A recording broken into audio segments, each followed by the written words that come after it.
আল্লাহর নবীর সঙ্গে সাক্ষাৎ হয়ে যায়, ভাগ্যটা খুলে যায়।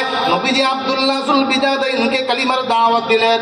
আব্দুল্লাহর কপাল ভালো, আব্দুল্লাহ সঙ্গে সঙ্গে দাওয়াত কবুল করলেন। কিছুদিন চাচা থেকে এই দাওয়াতটা গোপন করলেন। আমি যে মুসলমান চাচাকে জানাইলাম না, কিন্তু চাচা জেনে গেল। চাচা যখন জানতে পারলো, ডেকে বলে, রে আব্দুল্লাহ, আমি তোমার ভরণ পোষণের জিম্মাদার।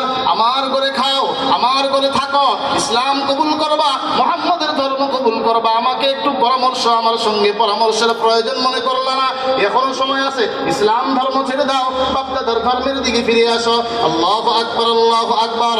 ভাতিজা আব্দুল্লাহ ডেকে বলে, চাচা না না, আমি বুঝে শুনে স্বেচ্ছায় কালিমা পড়ে মুসলমান হয়েছি। আমি ইসলাম ধর্ম ছাড়তে পারবো না, আমি বাপদাদার ধর্মে ফিরে যেতে পারবো না।